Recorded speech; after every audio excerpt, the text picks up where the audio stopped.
Bienvenue sur Africa 24 dans cette nouvelle édition du 12-15. Voici les titres de l'actualité. Au Tchad, les députés de la majorité présidentielle ont boycotté la session parlementaire de ce jeudi 17 novembre. La motion de censure attendue par l'opposition contre le gouvernement n'a pas eu lieu. Lancement d'un réseau d'investisseurs africains engagés pour le climat, une initiative prise le 16 novembre en marge de la 22e conférence internationale sur le climat au Maroc. La 4e édition de la semaine de l'entrepreneuriat agricole et social se tient depuis le 16 novembre au Niger, un salon pour faire découvrir aux étudiants le monde du professionnel agro-pastoral. Au Tchad, la motion de censure contre le Premier ministre était prévue ce jeudi 17 novembre lors d'une session parlementaire. La séance ne s'est pas déroulée comme prévu à cause du boycott des députés de la majorité. L'opposition n'a donc pas pu sanctionner le gouvernement. Reportage de Mamat Ramadan, commenté par Birama Sonera. Au Tchad, le vote de la motion de censure du gouvernement n'a pas eu lieu comme prévu ce jeudi 17 novembre 2016. Et pour cause, le quorum réglementaire d'un tiers des députés pour une session parlementaire n'est pas atteint. Avec 110 absents et 21 excusés sur 188 députés, le président de l'Assemblée a reporté la session pour une date ultérieure. Les députés de l'opposition n'ont pas caché leur déception. C'est regrettable pour la démocratie également, dès lors que nous voulons, à travers cette motion de censure, échanger humblement des questions brûlantes de l'heure avec le gouvernement. Et que le gouvernement se permet le luxe de faire un travail de sous-marin pour permettre à ce que la majorité esquive les débats, c'est vraiment regrettable. Pour le gouvernement, la politique de la chaise vide appliquée par les députés de la majorité présidentielle à cette session parlementaire prouve que les représentants du peuple soutiennent la politique de l'actuel exécutif. Notre majorité a, semble-t-il, compris le jeu de l'opposition, à déjouer les plans concoctés par l'opposition pour exploiter de façon éhontée la situation que nous sommes en train de vivre. Et dans le même temps, elle a exprimé à travers son absence son soutien total au gouvernement. Rappelons qu'en octobre 2016, les députés de l'opposition ont interpellé au Parlement le chef du gouvernement tchadien sur la crise socio-économique que traverse le pays et la gestion des revenus du pétrole.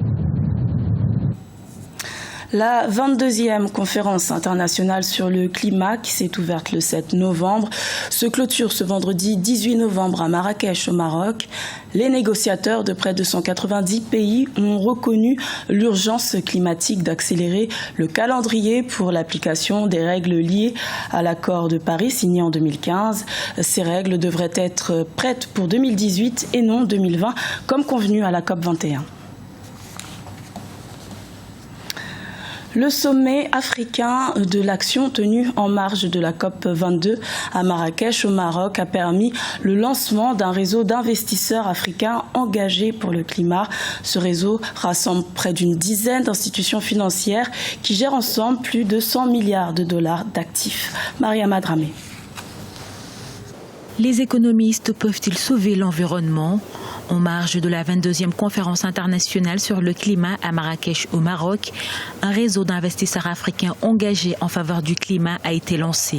Cette initiative a pour objectif de financer les efforts de réalisation d'un développement bas carbone et résilie au changement climatique avec l'épargne domestique des pays africains. Il y a 500 milliards de dollars d'actifs en gestion dans les fonds de pension de l'Afrique. Nous avons une démographie de l'investissement de long terme avec les jeunes actifs dans les proportions les plus importantes du monde, ce qui rend nos systèmes de sécurité sociale structurellement excédentaires. Ce sont des réserves pour les générations futures que l'on peut activer dans le présent.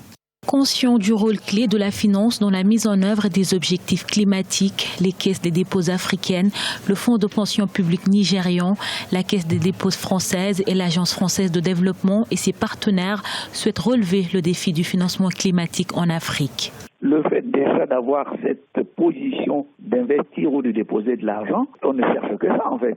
Depuis qu'on a eu la COP 21, aujourd'hui c'est la COP 22, quelle est la chose qui fait la pierre d'achoppement dans les réunions? C'est toujours les questions de financement. Donc s'il y a un groupe comme ça ou un réseau qui est prêt à amener de l'argent pour qu'il y ait des programmes en matière d'énergie ou renouvelable, des énergies bas carbone, ça ne peut être qu'une belle avancée. Maintenant, je reviens sur ce qu'on appelle les contraintes. C'est comment tout ça va être coordonné et géré pour que, à un moment donné, quand on fera le bilan, qu'on sache bien qu'on avait fait ce qui avait été prévu d'être fait. La création de ce réseau intervient dans un contexte particulier.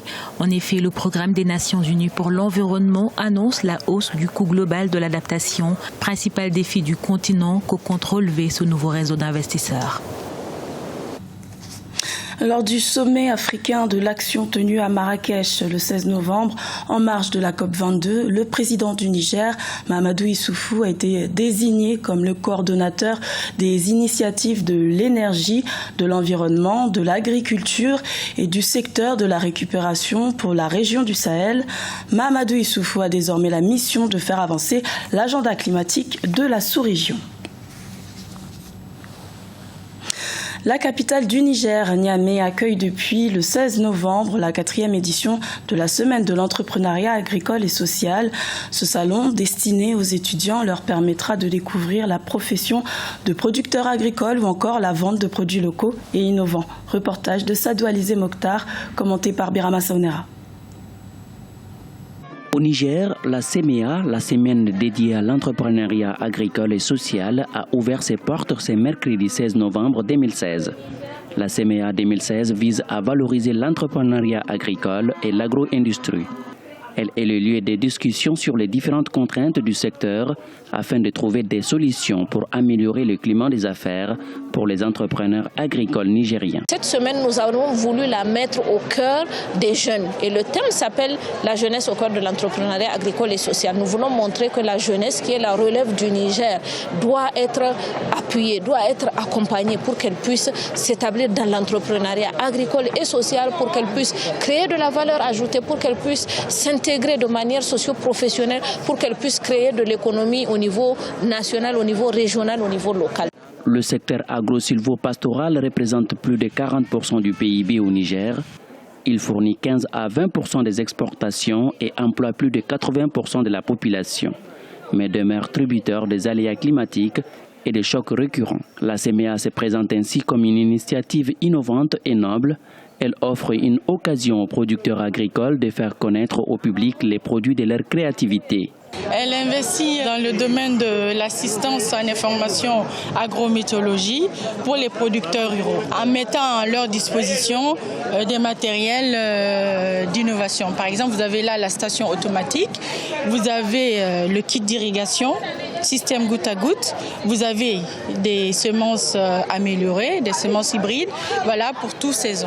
La CEMEA représente une véritable plateforme aux participants pour échanger, renforcer mutuellement leurs connaissances et savoir-faire pour la transformation du secteur rural.